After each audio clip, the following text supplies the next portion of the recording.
नमस्ते साथियों, कैसे हैं आप सभी। आशा करता हूं आप बहुत अच्छे होंगे।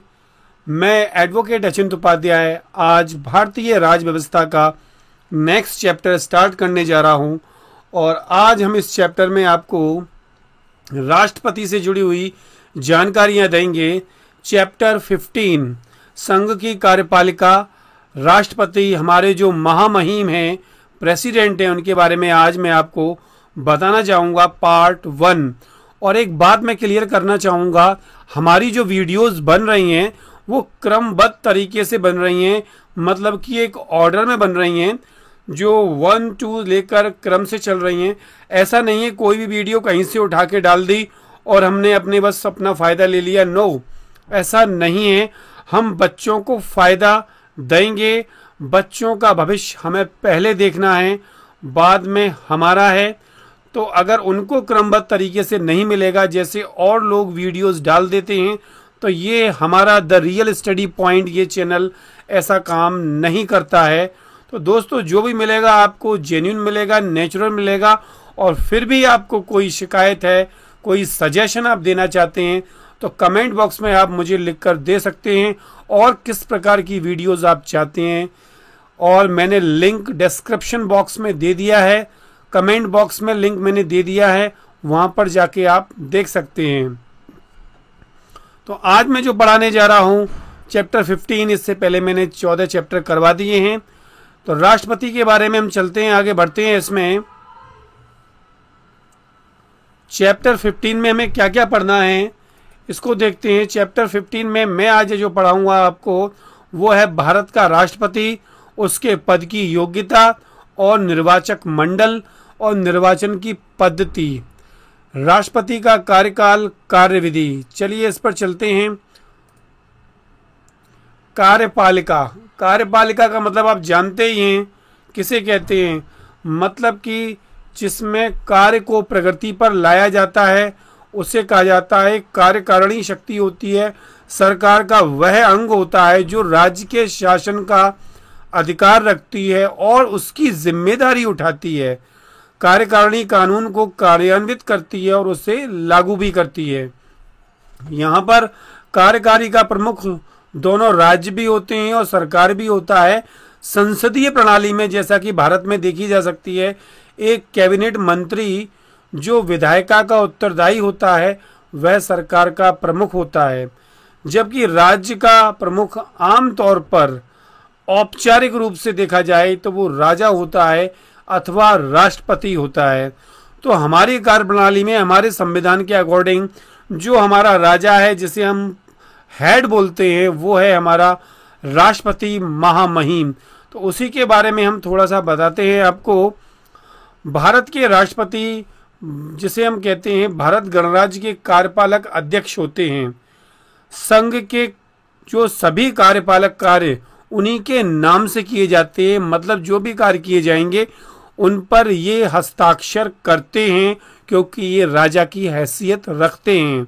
अनुच्छेद 53 की हम बात करें, अगर देखें इसमें अनुच्छेद 53 जो आता है, तो उसमें मैं आपको बताऊंगा 53 में बताया गया है कि संघ की कार्यपालिका शक्ति राष्ट्रपति में निहित होती है। वह भारतीय सशस्त्र सेनाओं का सर्वोच्च सेना नायक होता है, मतलब he is a head commander of the 3 forces.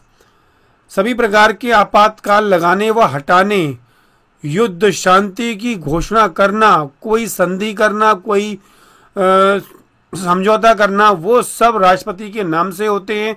वह देश के एक प्रथम नागरिक कहा जाता है। क्वेश्चन पूछ लिया जाता है, देश का प्रथम नागरिक कौन होता है और किसके नाम से समझौते, ट्रीटीज वगैरह जो समझौते होते हैं वो किसके नाम से होते हैं। और सारी चीज़ मैं आपको बताता आ रहा हूँ क्रमबद्ध तरीके से। भारतीय राष्ट्रपति का भारतीय नागरिक होना आवश्यक है, मतलब वो भारत का नागरिक ज़रूर हो, ये ज़रूरी है उसके लिए। सबसे पहले हम बताते हैं आपको संविधान। संविधान के 3 इसमें हम अंगों को बांट सकते हैं। एक तो होती है इसकी विधायिका, और एक होती है कार्यपालिका, एक होती है न्यायपालिका। लेजिस्लेशन, एग्जीक्यूटिव और जुडिशरी, ये 3 होते हैं इसके अंग, जिसको हम स्तंभ बोलते हैं।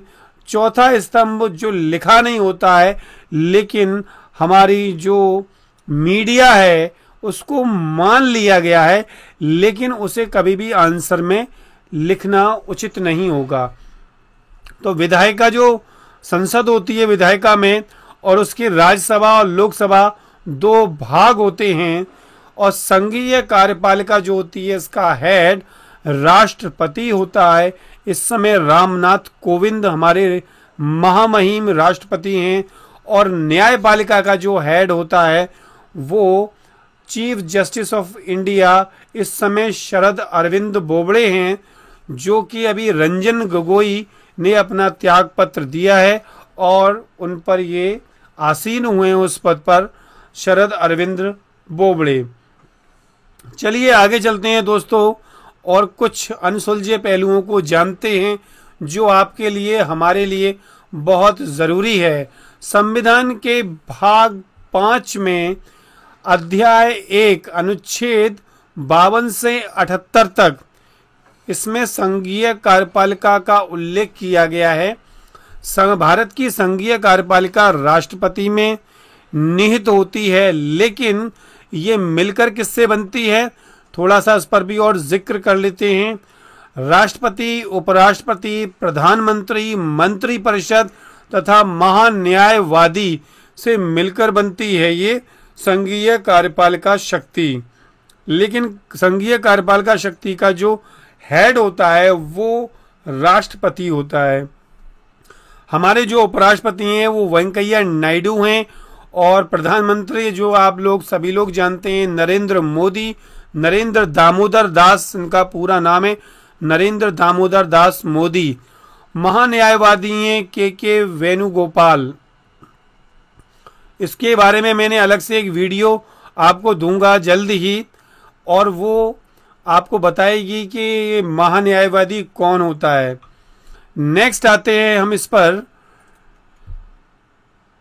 भारत के राष्ट्रपति राष्ट्र प्रमुख और भारत के प्रथम नागरिक हैं। साथ ही भारतीय सशस्त्र तीनों सेनाओं के ये सेनापति होते हैं। यहाँ देख सकते हैं आप, भारतीय सेना, आर्मी, नेवी, एयरफोर्स, तीनों सेनाओं का यहाँ सिंबल दिया हुआ है। आगे आते हैं, राष्ट्रपति को संघीय कार्यपालिका का प्रमुख कहा जाता है, मतलब he is the head of union executive. राष्ट्रपति कार्यपालिका का औपचारिक प्रमुख होता है, मींस ये औपचारिकता निभाता है, पावर्स और लोगों में दी होती हैं। वास्तविक जो शक्ति होती है वो मंत्री परिषद में होती है, कैबिनेट जिसे कहते हैं, और कैबिनेट का जो हेड होता है वो प्रधानमंत्री होता है। तो औपचारिक ये प्रमुख होता है, जिसे हम कहते हैं ना फॉर्मल हेड माना जाता है। भारतीय संविधान के अनुच्छेद 52 के अनुसार भारत का एक राष्ट्रपति होगा, there shall be a president of India. ये अनुच्छेद 52 कहता है, आर्टिकल 53 के अकॉर्डिंग संघ की कार्यपालिका शक्ति राष्ट्रपति में निहित होती है। ये मैंने आपको अनुच्छेद के क्रम में बता दिया है, और मैं इसमें बताना चाहता हूं, जो राष्ट्रपति के पर्याप्त जो शक्ति होती है, पर कुछ अपवादों के अलावा अगर हम कुछ अपवादों को देखें तो राष्ट्रपति के पद में निहित अधिकांश अधिकार वास्तव में प्रधानमंत्री की अध्यक्षता वाली जो मंत्रिपरिषद होती है उसमें निहित होता है। मैंने अभी आपको बताया, तो मैंने थोड़ा सा और डिटेल में जाकर मैंने इसे बताने की कोशिश की। आगे चलते हैं दोस्तों। राष्ट्रपति का निर्वाचन जो अनुच्छेद 54 है, निर्वाचक मंडल द्वारा होता है, जो कॉलेक्टोरल कॉलेज होता है उसके द्वारा होता है, जिसमें संसद, लोकसभा, राज्यसभा तथा विधानसभाओं के निर्वाचक सदस्य शामिल होते हैं। तो इसमें जो लोकसभा, राज्यसभा से जो निर्वाचित सदस्य हैं वो इसमें शामिल होते हैं, और निर्वाचक मंडल द्वारा होता है, ये आपको याद रखना है।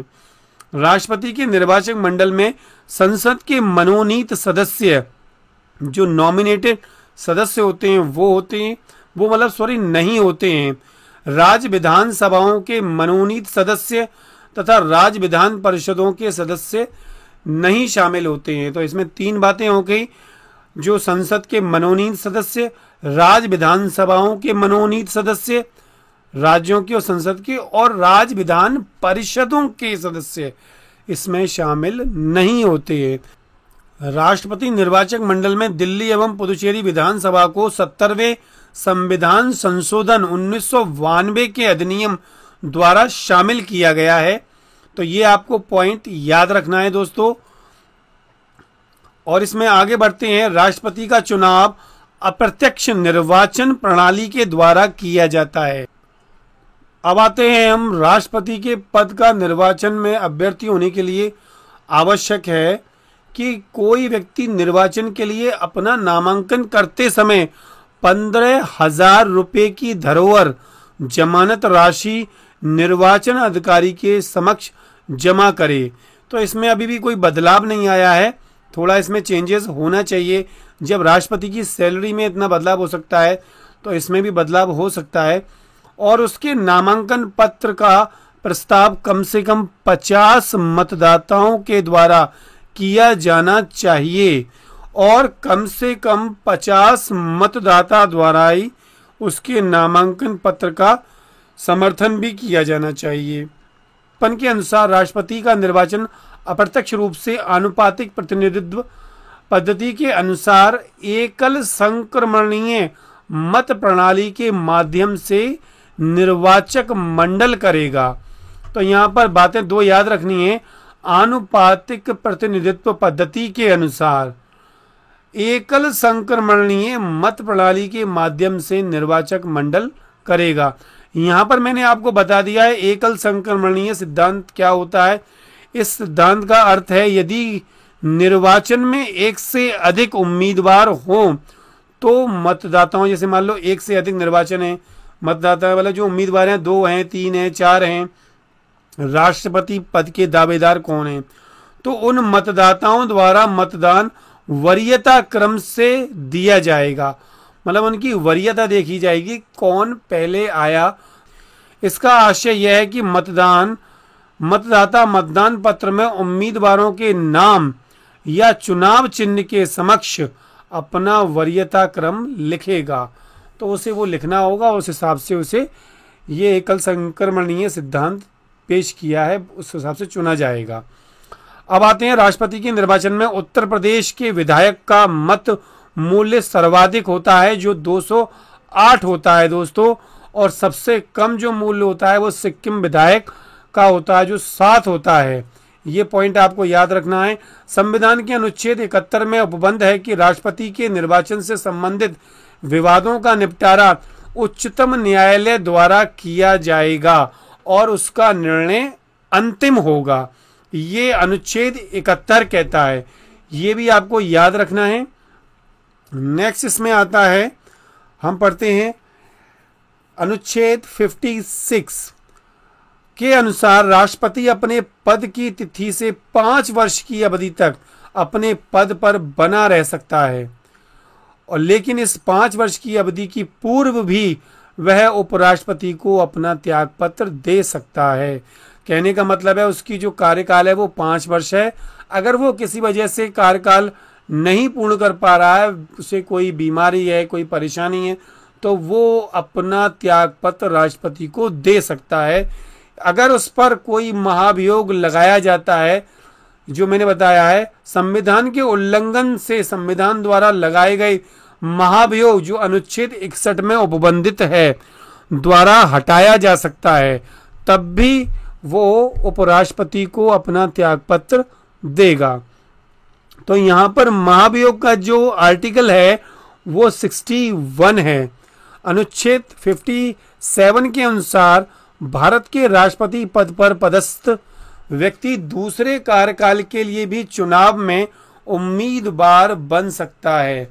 मतलब एक बार वो अगर वो राष्ट्रपति बन चुका है तो वो दूसरी बार भी राष्ट्रपति चुना जा सकता है, जो कि हम देख सकते हैं डॉक्टर राजेंद्र प्रसाद जो हुए थे वो 2 बार राष्ट्रपति बने, बल्कि 2 बार से ज्यादा भी बने। वो राष्ट्रपति द्वारा उपराष्ट्रपति को संबोधित त्याग पत्र की सूचना उपराष्ट्रपति द्वारा लोकसभा के अध्यक्ष को अविलंब दी जाती है। अगर रामनाथ कोविंद आज अगर वेंकैया नायडू को इस्तीफा देते हैं तो इसकी सूचना जो हमारे स्पीकर हैं ओम बिरला, लोकसभा के अध्यक्ष, उनको अविलंब बिना देरी किए हुए दी जाएगी। तो यहां पर मैंने आपको बताया है सेक्शन 57। अब आते हैं अनुच्छेद 58 के अनुसार कोई भी व्यक्ति राष्ट्रपति होने के योग्य तब होगा जब वह भारत का नागरिक हो। दूसरी कंडीशन क्या है उसकी, 35 वर्ष की आयु उसने पूरी कर ली हो, कम से कम 35 वर्ष का तो होना ही चाहिए।